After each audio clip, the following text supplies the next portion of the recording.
Yeah, when Denny Hamlin was sitting out there, though, by himself leading the race, had about a 2 or 3 second lead. He had nobody to deal with. He could kind of control the entrance of the corner and control how much brakes he was using. And all of a sudden he caught traffic, and that's when Kevin Harvick was able to pull right up to him. But now Kevin's going through the same situation, and he's falling back some as well. So this is a difficult track to pass on. A lot of room, but there's a preferred line where you can carry a lot of speed.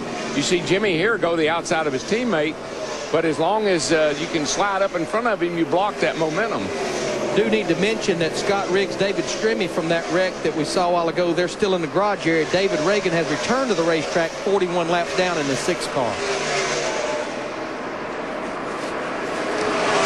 And as I look down in these cars, Larry, there's only 2 or 3 cars that come off turn 4 that the driver is not juking on that steering wheel big time. These cars really, really hop around a lot as they exit the corner. Well, and this is by far the longest green run that we've had. The last caution we had last restart was well over 40 laps, so we're well past halfway of a run right now. Leader Denny Hamlin, you see him work that steering wheel off the corner as he crosses the line to complete 89 of 312 laps.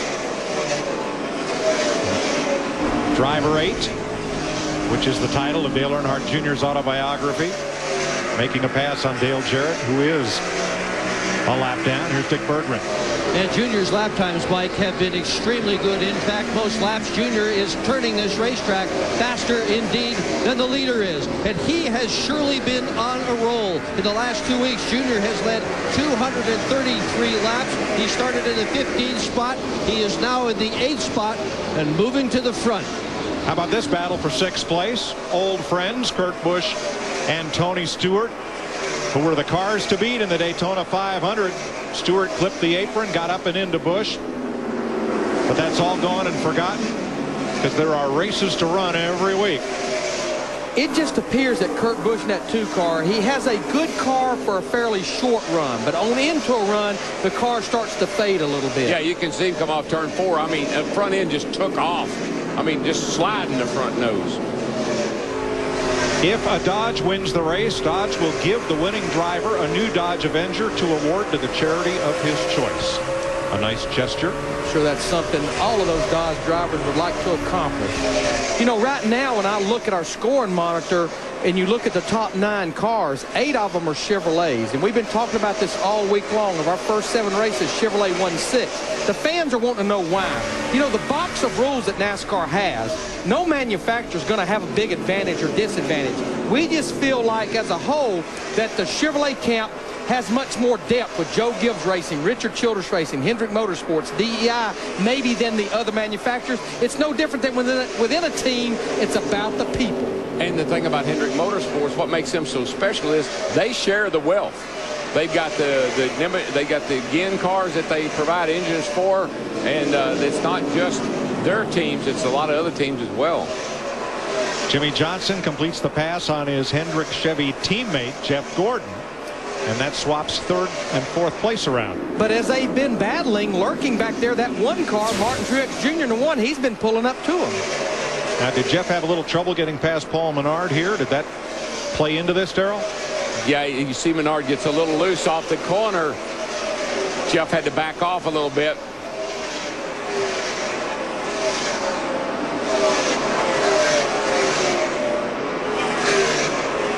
Man, the 17 is just rubbing the wall down the front straightaway there. I'm not sure what created that issue unless he and Dale Jarrett maybe had a little conversation. That 17 was up against the wall coming down the front. Matt Kenseth is in 11th place, the leading Ford in the race right now, Dick. Well, you were wondering, Darrell, Matt Kenseth had just come on the radio a couple of laps before he came off that corner so close to the wall and said, loose off. Yeah, loose in, too.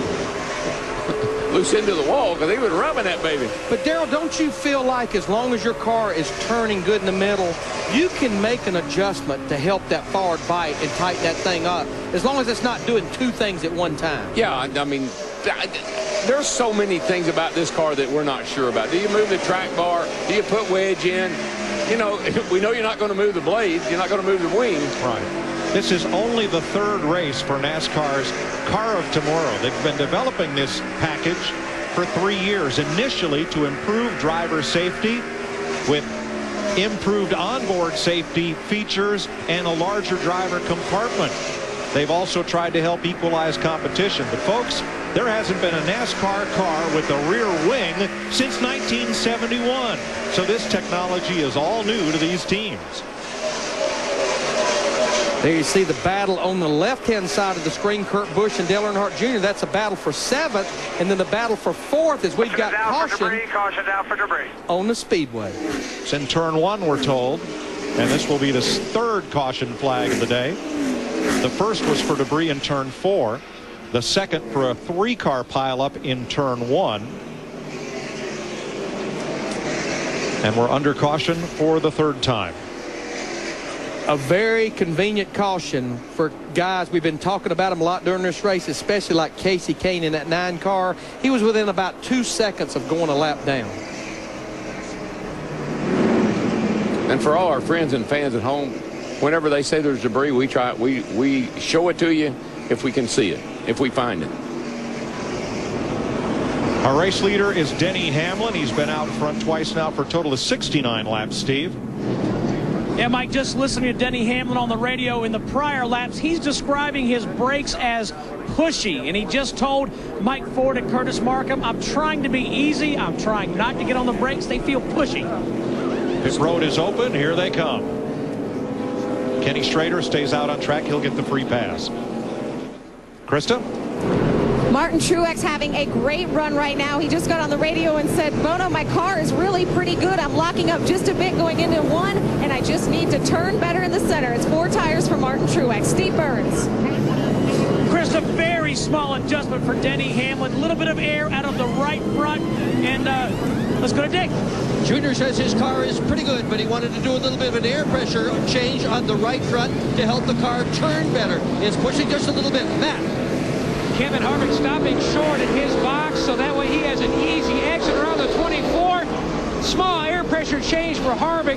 Just needed help with some forward bite up off the corner. Hamlin, Harvick, and the 2 Hendrick cars of Gordon and Johnson lead the charge on pit road. What I like was that 12.9 on Martin Truex Jr. Kevin Mannion in that group. And that is 4 tires. It's not 2. 12.9 seconds. Yes, sir. Wow. We're under the 3rd caution of the day. The Subway Fresh Fit 500 on Fox is sponsored by FedEx. Every day is race day. By Coca-Cola, the official soft drink of NASCAR. By Shell. Shell gasolines stop gunky buildup in your engine. Shell made the move. And by Dodge. You can take life as it comes, or you can grab life by the horns. Dodge.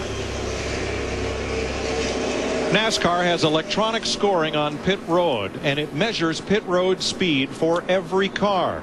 They have a 5-mile-an-hour tolerance, and beyond that, it's like photo radar. No call, no appeal. You get the ticket, and that's what happened to Denny Hamlin. Too fast coming down pit road to get to his pit, even though he was the race leader. You must maintain pit road speed. Hamlin was too fast, and he will restart at the tail end of the longest line.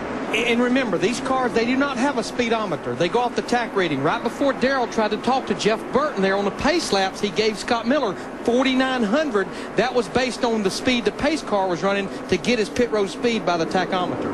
So Kevin Harvick is the leader as we take this restart from our DLP Ultimate Picture Cam.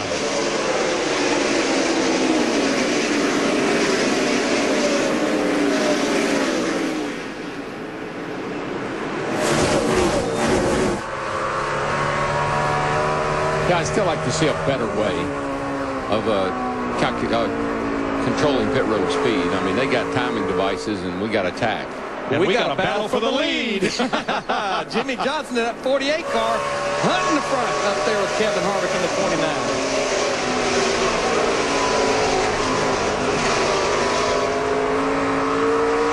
Harvick holds on. He's got Johnson by a car length.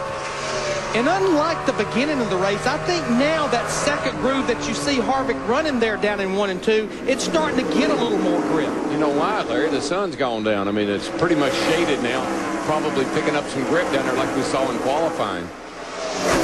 Since they restart double file, the cars on the lead lap have to pick their way through some traffic. How big a task does Denny Hamlin have ahead of him? He restarted 31st. This is when there's somebody said something about patience. You're going to have to really, really have a lot of patience. He's got a fast car. It's going to take him a long time to get all that back. Let's go to our melts on the wall, not in your hand replay. Watch David Gilliland, the 38. Mark Martin on the outside just tips him. Boy, slapped the wall too.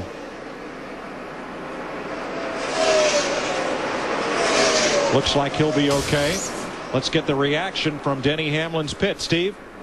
Well, Mike, his reaction was he was incredulous. He thought the team was kidding. He said, guys, he said, I'd never changed my speed once I slowed down.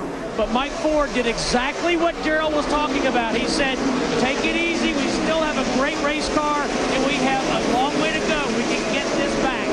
And Steve, we looked at the replay during the break. He was pulling away from Kevin Harvick as they came down pit road. There was definitely a difference in speed between those two cars. Here's what concerns me, though. We've already been talking before the third way of this race, the 11 car having brake problems, brake issues. Now he's really going to have to use some brakes. But what he has to remember is, dude, you can lose it in the pits, but we can get it back in the pits too. A little pit strategy, maybe 2 tires. I don't know what they'll do, but give them a chance to help you get it back. Hamlin restarted 31st. He's gained 4 positions. Let us show you what we saw as Denny Hamlin comes onto pit road. Watch he and Kevin Harvick right behind. They're nose to tail there at the first timing line. And watch what happens here. Looks like he gooses it just a little bit and gets a little gap between he and the 29 car. And as we've said, there's a 5-mile-an-hour kind of free zone. But after that, if you're 1/100 of a second too fast through a section other than what they give you, boom.